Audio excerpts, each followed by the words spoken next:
Often in life, we find that beginnings, startings of things, the start of things can sometimes come somewhat surprisingly, come at times when we maybe aren't necessarily expecting it.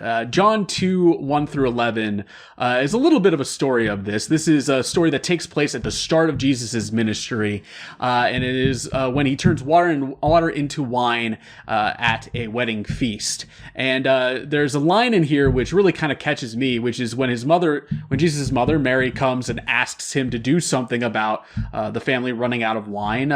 Jesus tells her, hey, it's not my time yet.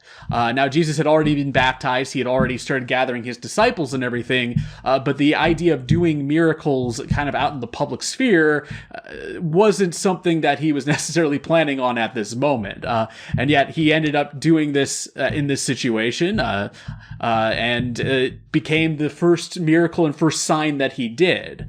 Now, at least that we have recorded. Now, it seems like it's implied from this story that Mary knew that Jesus could handle these types of problems in a miraculous sort of sense. It definitely seems like she had had some sort of experience beforehand that just isn't recorded in Scripture.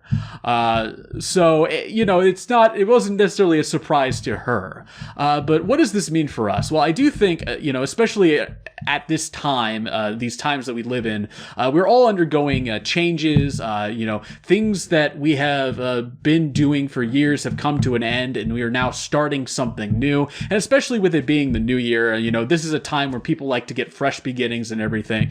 And a lot of times with all of these plans that we kind of come up with, we make a decision on when something is going to start, and then that gets thrown completely out the window. Circumstances come up and it gets, tossed out. And I think Jesus gives a really good lesson here that when that happens, we just need to go headfirst into it and trust that God has a plan and is going to work the things out for our best. The God who is willing to provide wine at a party so that the bridegroom is not embarrassed, is definitely going to be willing to help us, when life throws a curveball and we're starting over again, or, something that we were planning to do, 3 or 4 years from now ends up being on our plate immediately right at this moment.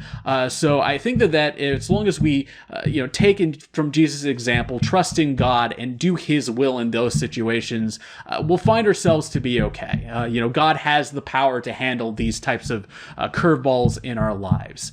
And with that, I will wish you all well. And if you would like to, join me now for our last song today.